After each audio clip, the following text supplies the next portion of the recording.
So nandito na po tayo ngayon sa ilog kung saan tayo manghuli ng isda gamit po yung lambat o sa Bisaya po ay laya. Ito po yung kasama ko ngayon, si Dave.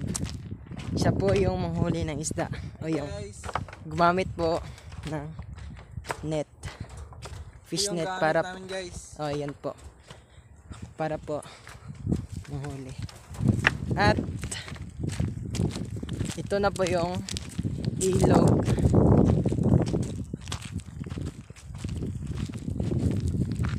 Yan po. So tara guys, let's go.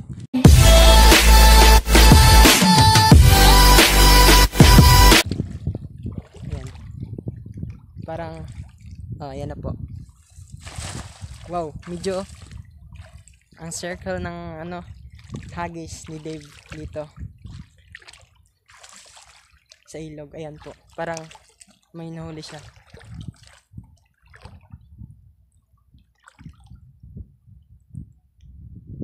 Yan po yung net. Ganun po yung itsura niya kapag naihagis na po. At Dami nakatakas ko. if ever po na may makuha siya, parang lang po to ng yan. Pag may nakuha siya, may tinatawag po itong bulsa. Doon po kasi yun pumapasok yung isda pag nanguhuli. Yan po. Ayun, nakatakas. At abangan po natin sa next part. Dito po medyo malalim po dito, kaya siguro meron talaga siguro dito. Yan po. Yan po guys. At punta po tayo. Lapit po tayo kay Dave. Yan po. Aray.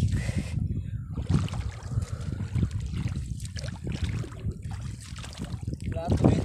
Kasi madami yung Wala pa rin.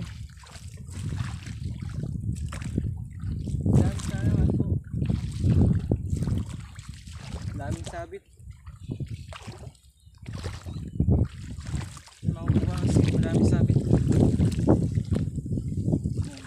Lumulutang yung net natin. Hanap lang po tayo ng yung part na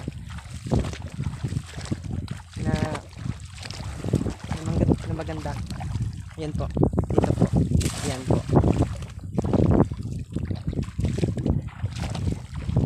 Yan po guys. Hindi na po nakahanger yung net natin kasi wala na po ditong water lily guys. Kaya siguro baka meron naman o yan po.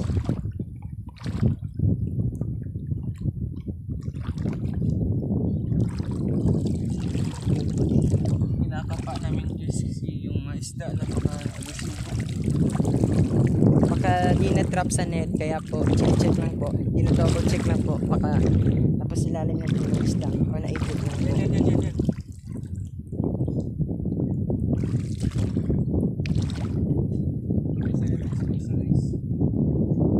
Meron po tayong isang nahuli. Ay, tilapia pa rin. Ay, hindi. Ay, tilapia. Medyo malaki-laki rin. Ito. Tingnan niyo po. Ayan po. Ay, hindi makita sa camera. Yan na po. Tatlong.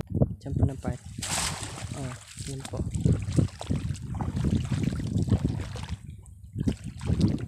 At baka naman swerte. Yan po. Ayan. Ayan. Meron po dito po. Na-trap po siya dito na part. I hope po na meron po. Oh, ayan po. Pero maliit lang po siya. Actually, okay na rin yun guys. Ayan po. Ay, ang dami pa lang guys. Ayan, ang dami. Look at this guys. Oh. Then, tingnan po natin. Ayan. Pero medyo maliliit pa. Pakawala natin to. Papakawalan pala natin do kasi medyo maliit pa kasi. Sayang naman kung kunin natin. Yun. Ang babata pa po. Sayang mo. Lalaki pa rin yan. Kasi much better kung mga lalaki yung makukuha natin, di ba? Para ayan po.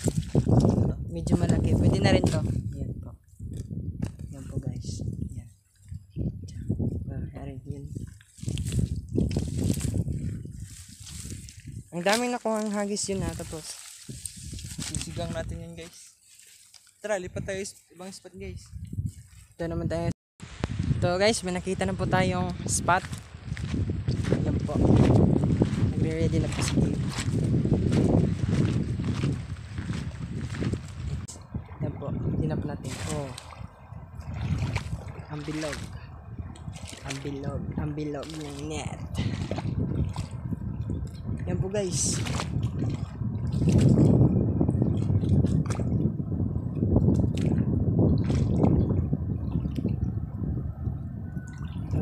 Ayan po.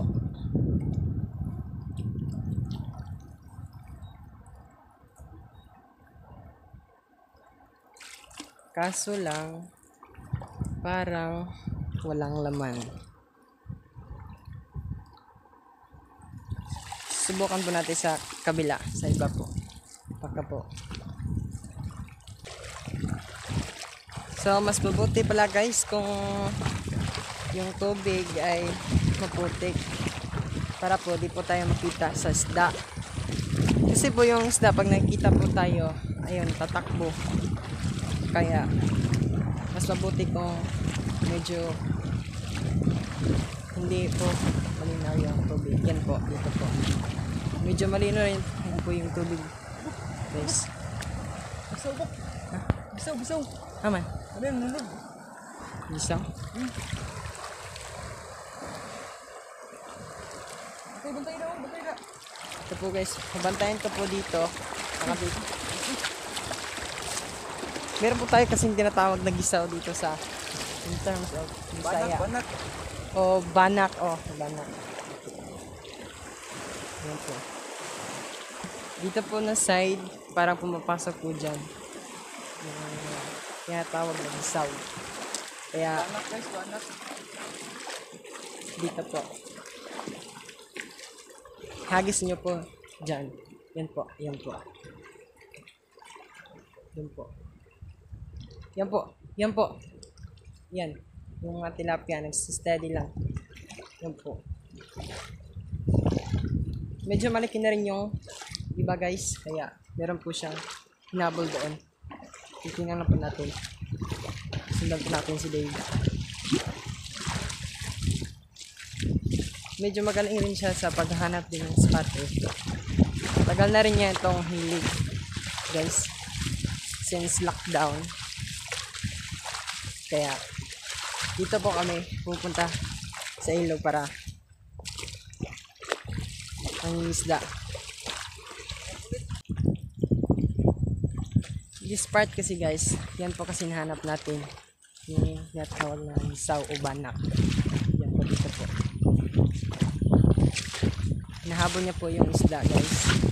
Kasi po ang layo ng big. Kasi po tumatakbo po eh. Kaya kailangan po natin habulin guys. Yun po. Yun po. Ay naku. Nabutan din yan. Yan guys. Yan po. Ay nawala. Yan na po.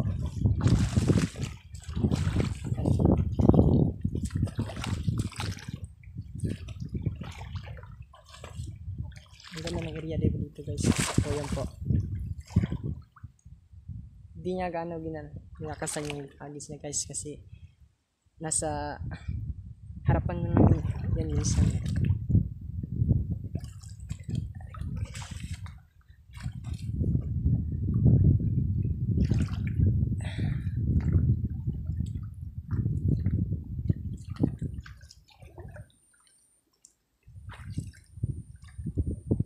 Actually guys, yung area na to, ang dami ng banak guys eh. Oh. Kaya po, dito po tayo itig ngayon. Yun po. Hanap mo na ba ang spot?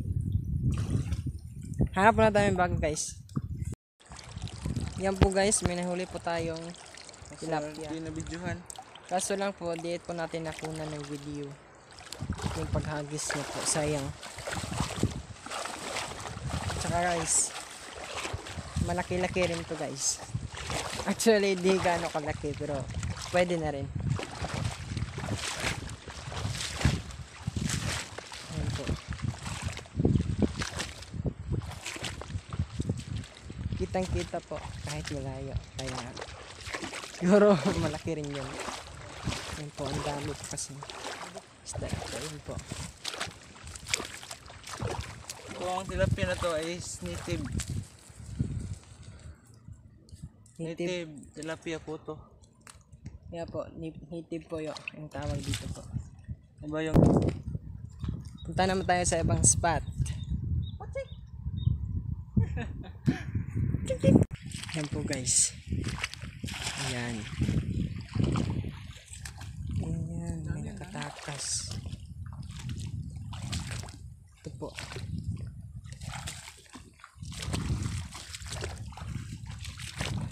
Yan po, lumulutang po.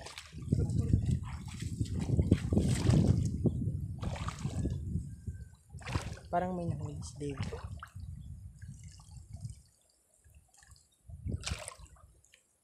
Yung iba kasi nag-hide ko sila sa sa mga dahon yung nakalutang. Ayan po. May nakuha po tayong isa. At meron pa.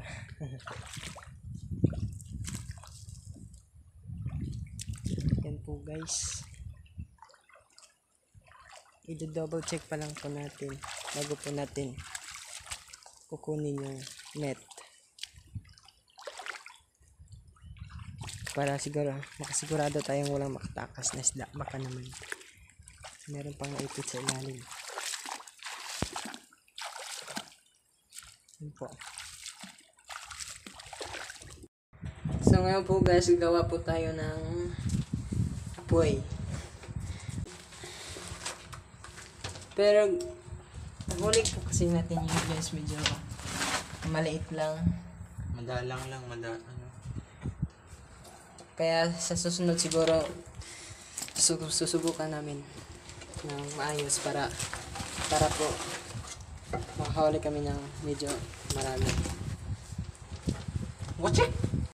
So guys, ayan na po. Lagyan natin guys na malunggay. Ayan na po, kumukulo na po yung tubig. Sa lulutuan po natin ang huli po. Ganyan po. Dito ka. Dito ka. Yan na po guys. Malapit na pong maluto.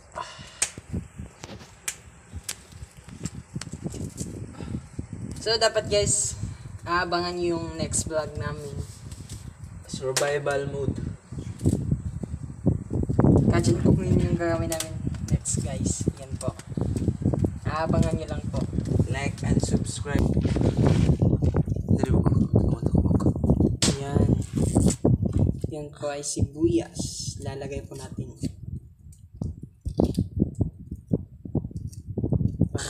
Parang sumara. At ito po yung prepare namin kanina. Nagbaon lang po, kami. Nagbaon lang po kami.